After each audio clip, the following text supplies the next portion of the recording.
Assalamualaikum warahmatullahi wabarakatuh.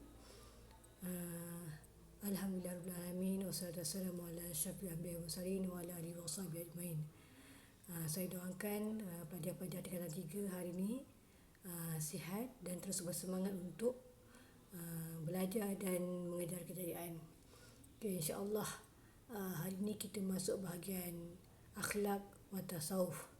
Okay, kita masuk tajuk yang pertama iaitu adabus safar. Okay, awak tengok slide yang kedua, ta'rif as-safar.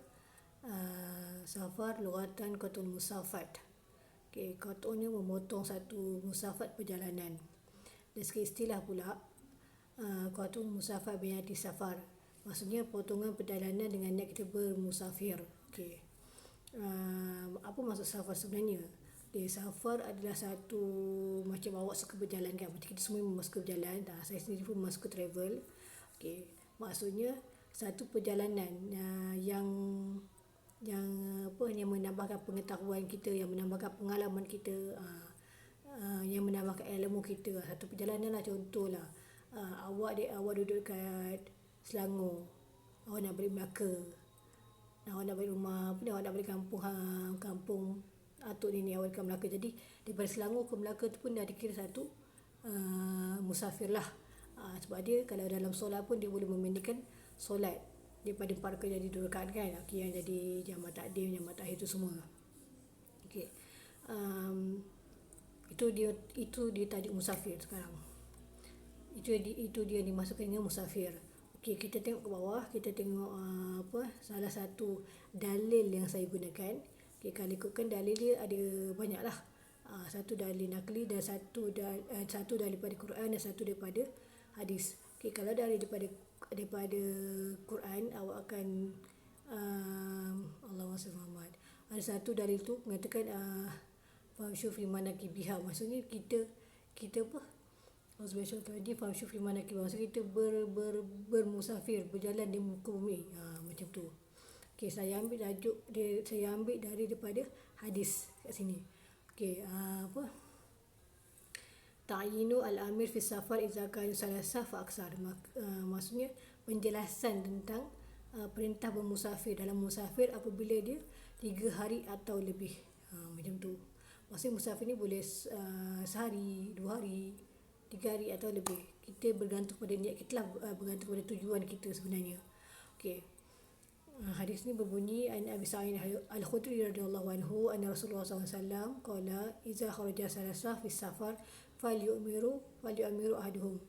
Okey, maksud kat situ daripada Abi Sa'id Al-Khudri radhiyallahu anhu, sesungguhnya Rasulullah SAW telah bersabda, idza kharaja salasa, apabila keluar 3 hari fi safar dalam pemusafiran, maka perintahkanlah salah seorang pada kamu.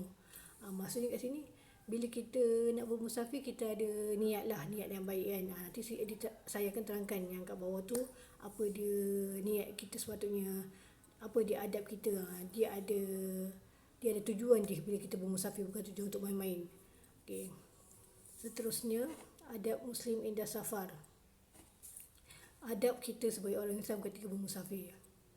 Okey. Yang pertama, yastahirullah fil waqti warahilah warafiq. Okey, kat sini Allah memerintahkan kita.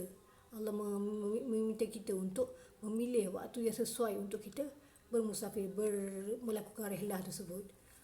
Maksudnya bila kita dah memilih satu waktu yang sesuai, kita akan rasa lagi tenanglah dalam perjalanan pemusafiran kita nanti. Okey, yang kedua. Okey, yang pertama tu maaf tadi tak habis sangat. Okey, wajib tarik ini bukan surat tarkun. Maksudnya dalam pemusafiran kita tu ada banyak jalan kan. Jadi kita kena pilih. Contohlah saya daripada Bagoh nak balik ke Batu Pahat. Okey, saya ada 2 jalan. So saya boleh pilih jalan mana yang kita nak lah untuk memudahkan perjalanan kita kan. Okey. Yang kedua, an yaksiru min doa fi safar fa innahu hariyun bi anna tajabu da'wati. Tu da'wati saya letak lah kat situ. Tak perasan. Okey, yang kedua, memperbanyakkan doa ketika bermusafir. Maka kat situ masa kita berdoa ketika musafir ni adalah salah satu antara penyebab doa kita dimakbulkan. Maksudnya kita bermusafir ni ada salah satu cara untuk kita berdoa. Atau doa yang Allah makbulkanlah kat situ. Yang ketiga, yuqimus solata tahu ala markubihi. Kita apa? Kita mendirikan dalam masa bermusafir ni, kita boleh mendirikan solat sunat. Dalam kenderaan pun, kita awak nak naik kereta api boleh buat solat sunat, naik selamat kapal terbang boleh buat solat sunat, naik kereta pun boleh sebenarnya. Maksud kalau sebelum pergi tu kita boleh buat solat sunat, dalam perjalanan pun boleh sebenarnya. Okey.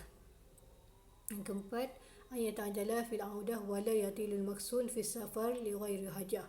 Okey, jangan menangguhkan waktu kita pulang, ataupun kita tidak memanjangkan kita punya pemusafiran tersebut dalam waktu tanpa tujuan. Contohnya, okey, awak pergi ke awak duduk Johor, awak ada urusan dekat Kedah kan.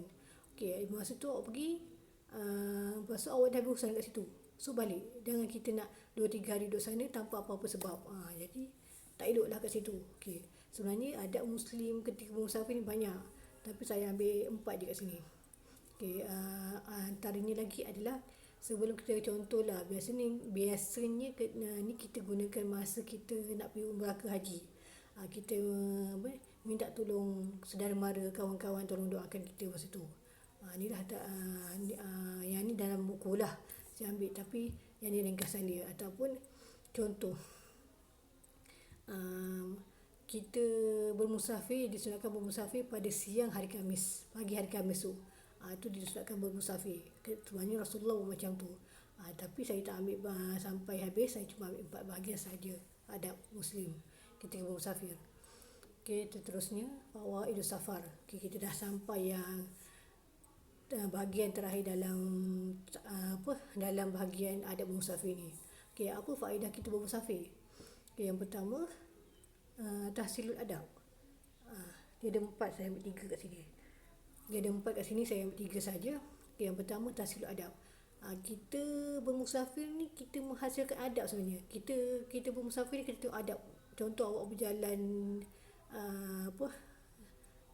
awak ada Allahumma salli ala sayyidina Muhammad, awak ada rombongan kan, lawatan sambil belajar. Okey, kat situ awak boleh tengok apa, contoh dekat negeri Melaka, apa dia punya adab yang baik.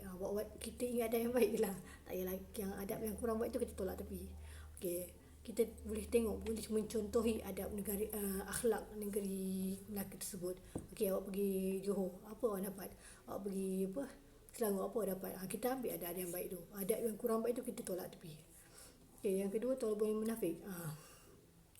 Kita boleh mendapatkan ilmu-ilmu yang manfaat kat situ kan. Sama ada ilmu untuk diri kita ke, ilmu untuk pelajaran kita ke, ilmu untuk kehidupan kita ke, boleh kita ambil kan. Okay, yang ketiga, tafrijul humum. Yang ni lebih kepada macam mana kehidupan kita lah, macam mana cara kita lah, macam tu kan.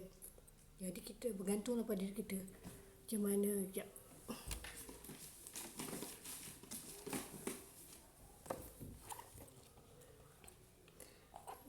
Tafrijul humum ni lebih kepada cara bila kita dah bersama, bila kita dah safar tu, macam mana cara kita ambil benda tu pula.